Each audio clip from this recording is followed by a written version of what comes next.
आप सभी साथियों को क्रांतिकारी जय भीम, जय संविधान, जय बहुजन, जय मूल्यवासी साथियों।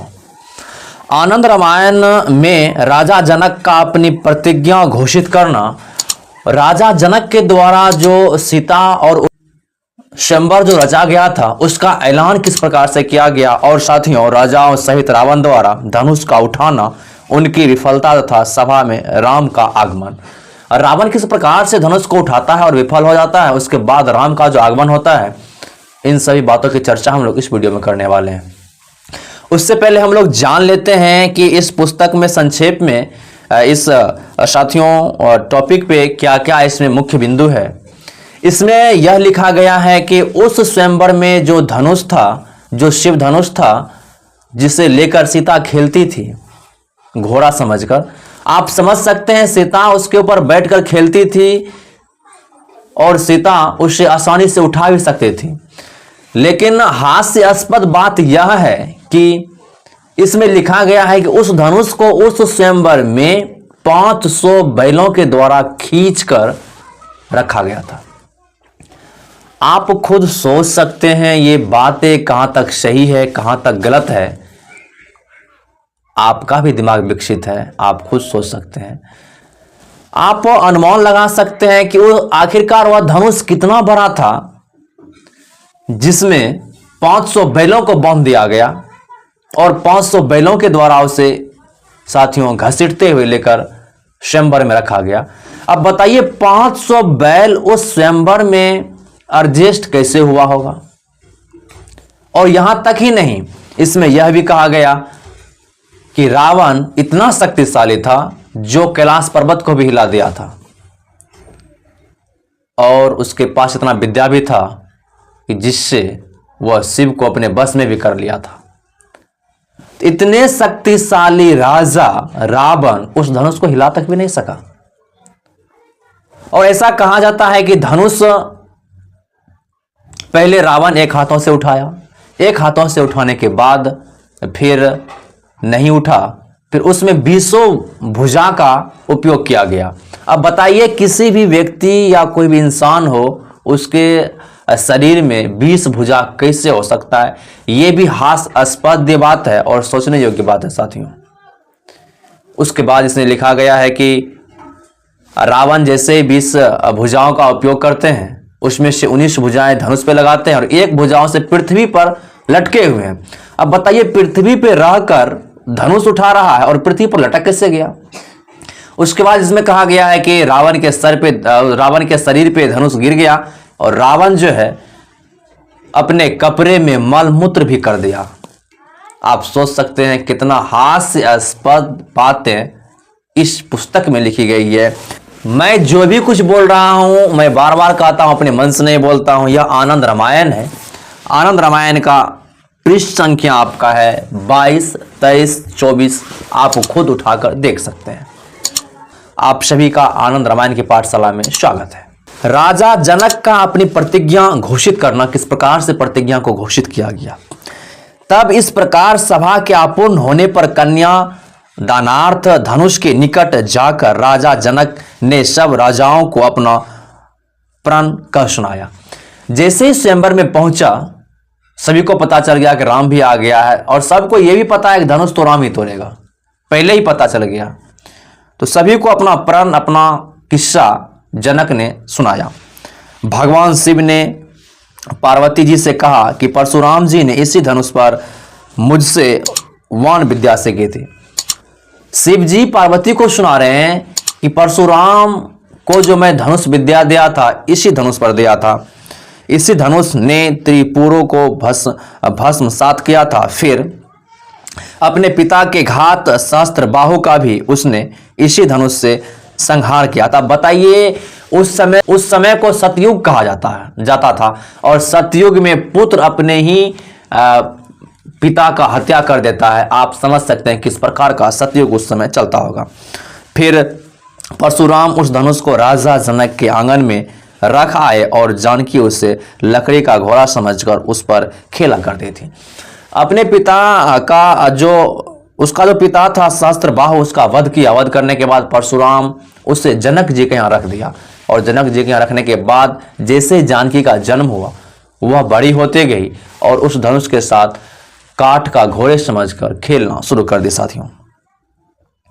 तब उनके इस व्यवहार को समझकर परशुराम सीता को लक्ष्मी समझने लगे और इसी आशीष से जो प्रत्येक के लिए दुर्लभ था, उस धनुष को राजा जनक की प्रतिज्ञा के लिए प्रदान कर दिया साथियों। जैसे ही सीता उस धनुष के साथ खेलना प्रारंभ कर दी, परशुराम को ऐसा लगा, आप सुन सकते हैं, परशुराम को ऐसा लगा कि सीता लक्ष्मी के रूप में जन्म ली है, वह एक लक्ष्मी है। फिर तो विदेहराज ने उस धनुष को सीता स्वयंवर में प्रण अर्थात मूल्य के स्थान में नियत किया। उसके बाद विदेहराज जो था उसने सीता के लिए स्वयंवर का उसी जगह प्रस्ताव कर दिया था। फिर भारी सभा में सांकित जनक ने उस मेरे सर्वोत्तम धनुष को, जिससे उन्होंने शस्त्रागार से 500 बैलों के द्वारा खिंचवाकर समक्ष रखा और उसे जिससे परशुराम ने सीता स्वयंवर के लिए यहां स्थापित किया था, राजा जनक ने राजाओं से कहा कि जो राजा इन सभासदों के समक्ष इन धनुष को सज्जित करेगा अर्थात इस पर प्रत्यंचा चढ़ावेगा, उसको सीता वरेगी। जनक ने उस सभा में कहा कि जो भी व्यक्ति इस धनुष को उठाकर तोड़ देगा उसके साथ मैं अपनी पुत्री सीता का विवाह अवश्य ही कर दूंगा साथियों। वही उसके विवाह का साथियों बहुत बड़ा मुद्दा था। आखिरकार धनुष कौन तोड़ेगा? आप सोच सकते हैं इसमें लिखा गया कि 500 बैलों के द्वारा धनुष को उठाकर उस स्वयंवर में रखा गया साथियों। आगे आप देख सकते हैं राजाओं सहित रावण द्वारा धनुष का उठाना। राजाओं सहित राजाओं के साथ साथ किस प्रकार से रावण ने उस धनुष को उठाया, उनकी विफलता तथा सभा में राम का आगमन। इस प्रकार से रावण का और वहां का राजा जो था धनुष उठाने में उनका विफलता, किस प्रकार से वह विफल हो गया और किस प्रकार से वह राम का आगमन हो गया साथियों। तब राजा के इस वाक्य को सुन तथा पर्वत के तुल्य उस अचल धनुष को देखकर सब राजा तथा महाराजाओं ने मुख नत कर लिया। राजाओं की बात सुनकर, राजा जनक की बात सुनकर वहां के राजा महाराजा जो भी थे सभी अपने मुख को नत कर लिया, अपने मुख को नीचे कर लिया। कुछ लोग तो उस धनुष को भूमि से थोड़ा भी ना हटा सके, कुछ लोग उस धनुष को जो भूमि था उससे थोड़ा सा भी ऊपर नहीं उठा सके, कुछ ने ऊंचा भी किया तो वे भी पृथ्वी से ना छुड़ा सके। कुछ उठाने का ही प्रयास क्या उठाया लेकिन पृथ्वी से उसे नहीं छुड़ा सका। पुनः सब लोग मिलकर उठाने लगे किंतु वह धनुष तब भी पृथ्वी से ना उठ सका। तो फिर वह प्रत्यंचा अर्थात डोरी कौन चढ़ाता? फिर भी कई राजा उसे उठाने का प्रयास किया। जब वह धनुष को पृथ्वी से उठा ही नहीं सका, उसके ऊपर जो है साथियों तान या धागा कौन चढ़ाएगा साथियों? तब सब राजाओं का धनुष चढ़ाने से प्रांग मुख हुआ देख रावण धनुष के पास जाकर हंसते हुए राजा जनक से कहने लगा, जनक यह रावण है जिसने समस्त देवताओं को जीत लिया है, त्रिलोकी को वश में कर लिया है तथा अपने 2 ही भुजाओं से शिव के निवास स्थान कैलाश पर्वत को कपा दिया था। उसके बाद रावण पहुंचता है। रावण जनक जी के पास जाते हुए कहता है, रावण है जो कैलाश के पर्वत को एक हाथों से हिला दिया था। उस रावण का यदि तुम राजाओं से पूर्ण इस सभा में बल देखना ही चाहते हो तो भले ही देख लो, किंतु तृणवत इन धनुष में क्या देखते हो? यदि तुम्हें हमारी बल देखनी है तो राजाओं से देखो ना, इस धनुष को उठाकर तुम मेरा अपमान क्या कर रहे हो?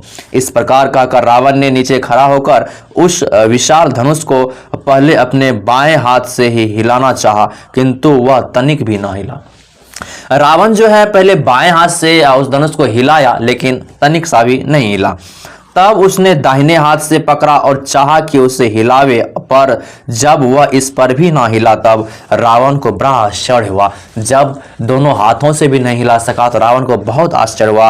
अब वह अपने दोनों हाथों से उसे उठाना चाहा, फिर 3 से फिर 4 से इस प्रकार करते करते जब उसने अपनी 20 भुजाएं एक साथ लगा दी तब वह एक और से थोड़ा उठा। कहा जा रहा है कि जब रावण ने 20 भुजा लगा दिया तब जाकर एक तरफ जो है धनुष उठ गया। अब बताइए, वहां दिखाया जा रहा है, बताया जा रहा है कि 500 बैलों के द्वारा उसे खींचकर सभा में लाया गया। अब बताइए, 500 बैलों द्वारा सभा में खींचकर लाना या तो ये गलत है, या साथियों किसी भी व्यक्ति को 20 भुजा होना ये गलत है। और कोई भी व्यक्ति 20 भुजाओं से धनुष को किस प्रकार से उसे पकड़ेगा, कैसे बैलेंस बनाएगा? ये साथियों सोचने योग्य विषय है।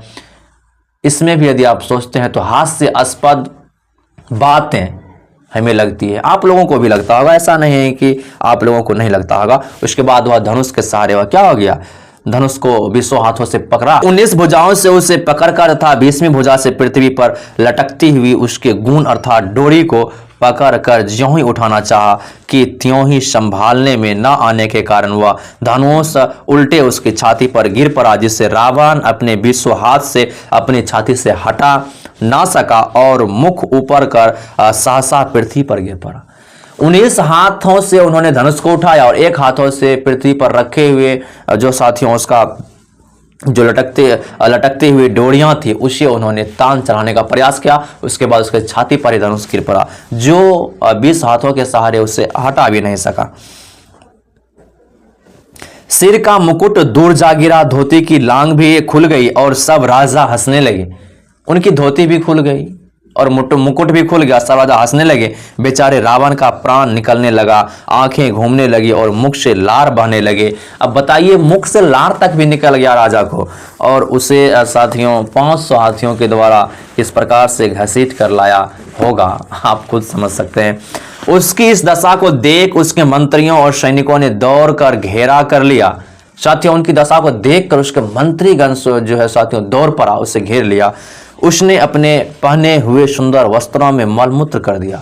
अब बताइए, रावण जो इतना शक्तिशाली है, एक प्रकार से उसे शक्तिशाली भी कहा जा रहा है, और शक्तिशाली होते हुए भी धनुष को नहीं उठा सका। धनुष उठाने के दरमियान में उसके सीने पे गिर जाता है, अपने सुंदर वस्त्र में वह मल मूत्र भी कर देता है। फिर तो रावण जैसे यह दशा देख राजा जनक और भी व्यग्र हो गए और बोले, क्या अब कोई भी वीर इस पृथ्वी पर ना रहा? उसके बाद राजा जनक जो है काफी भयभीत हो गए, डर सा गए कि अब इस पृथ्वी पर, इस धरती पर कोई ऐसा साथियों शक्तिशाली व्यक्ति नहीं है जो इस धनुष को तोड़ सके। क्या पृथ्वी वीर विहीन हो गई है? तब महाराज जनक के इन वाक्य वाणों से प्रीत हो राम तथा लक्ष्मण की भौहें मारे क्रोध के फरफराने लगी और वे विश्वामित्र के मुख की ओर देखने लगे। तब विश्वामित्र बोले, हे राघव, उठो, अब तुम्हारे इस धनुष को सज्जित करो, अब तुम ही इस धनुष को सज्जित करो। अब लक्ष्मण गुस्सा गया यह बात सुनकर, तो विश्वामित्र ने कहा राम से, जाओ अब तुम इस धनुष को सुसज्जित करो। अब मुनि की इस वाणी को सुनकर बहुत अच्छा कहते हुए रामचंद्र शीघ्रता पूर्ण आसन से उठ खड़े हुए और मुनि को प्रणाम किया। उन्होंने अपनी ग्रीवा के द्वारा इत्यादि को उतार कर नीचे रख दिया। उन्होंने अपने मुनि को और गुरु को प्रणाम किया। उसके बाद वह चल दिया। साथियों, फिर कमर को कस मुकुट को भली प्रकार बांध धीरे से सभा में जा खड़े हुए। राम को वहां आया देख सब लोग बड़े आश्चर्यचकित हो उन्हें देखने लगे और परस्पर में कहने लगे कि बालक कैसा मूर्ख है। अरे यहाँ हम लोग मौन हो गए, वहां यह क्या करेगा? किसी ने कहा यह तो केवल रावण को देखने के लिए आया है। जैसे ही राम पहुंचा तो राम का शरीर भी उस अनुसार से नहीं था, तो वहां का जो राजा था और जो रावण था, जो भी था, उसका मजाक उड़ाने लगा कि हम लोग से कुछ हो ही नहीं सका, तो अब ये बालक से क्या होने वाला है। कोई बोला इस बालक को विश्वामित्र ने शत्रुतावश यहाँ भेजा है, जिसमें कि वह धनुष से दबकर मर जावे। बहुत व्यक्ति ने कहा, बहुत राजाओं ने कहा, लगता है कि विश्वामित्र को इससे कोई किसी प्रकार की दुश्मनी है, यह भेजा है ताकि धनुष में दबकर वह मर जाए। अन्यों ने कहा नहीं, मुनि ने इसका मतलब समझाने के लिए भेजा है, किंतु राम इस धनुष के विषय में क्या कर सकता है?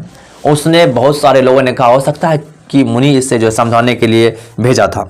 किंतु राम इस धनुष के विषय में क्या कर सकता है। इस प्रकार के राजाओं में अनेकों तर्क वितर्क हो ही रहे थे कि समक्ष खड़े राम को देख जनक जी विश्वामित्र से बोले, हे मुनिराज, यहाँ इस धनुष के विषय में बड़े बड़े राजा महाराजा तथा रावण की शक्ति कुंठित हो गई, वहां यह बालक क्या करेगा। तो जनक जी जो विश्वामित्र से प्रश्न किया, इस धनुष को देखकर बड़े बड़े राजा महाराजा का जो भी बल होता है या जो भी शक्ति होता है कुंठित हो चुका है। अब यह एक छोटा सा बालक क्या कर सकता है, क्योंकि यह किशोर बड़ा कोमल अंग वाला है और यह धनुष बड़ा ही दुर्धर्ष और महान है। इसी बीच सुमेधा आदि सब स्त्रियां झरोखों जालियों और छतों पर से ना भी राम को देखकर उन्हें साक्षात नारायण न समझ आपस में कहने लगी, वास्तव में यह सुकोमल किशोर धनुष के सम्मुख खड़ा है, क्या इससे धनुष उठेगा। महिलाएं सभी सोचने लगी, क्या इस बालक से धनुष उठ सकेगा। पर है तो यह सीता के योग्य वर, लेकिन क्या इससे धनुष उठ सकता है। तब मोहवश वे आकाश में स्थित शिव विष्णु और ब्रह्मा को देख उनसे हाथ जोड़कर प्रार्थना करने लगे कि हे शंभो, हे ब्राह्मण, हम लोगों के पूर्व जन्मार्जित वरदान जन्य पुण्यों से यह बालक धनुष चढ़ाने में समर्थ हो। प्रार्थना सभी करने लगा कि हे भगवान, यह बालक जो है धनुष को चढ़ाने में समर्थ रहे, धनुष को चढ़ाने में साथियों सफल रहे। अतः आप अपनी दयार्द्रता से इस धनुष को फुल या हल्का करते हुए ऐसा संयोग बैठा दे कि सीता इसी बालक के गले में जयमाला डाल दे और हम लोग सीता सहित राम को विवाह की वेदी पर देखकर अपने नेत्र सफल कर सके। जो महिलाएं थी और जो भी वहाँ दर्शक लोग जो भी थे साथियों, सभी ईश्वर से प्रार्थना करने लगे कि इस धनुष को इतना फूल सा हौला कर दे, हल्का कर दे कि राम इसे उठा सके और मैं राम और सीता को साथियों जो है वेदी रूप में देखना चाहता हूँ। तो राम में यदि इतना ही शक्ति था तो फिर वे मात्र एक शक्ति से उस धनुष को स्वयंवर में रख सकता था, जो कि जनक को भी पता था, बताया गया था कि धनुष को राम ही तोड़ेगा। तो फिर इतना आश्चर्यचकित होने की क्या बात थी।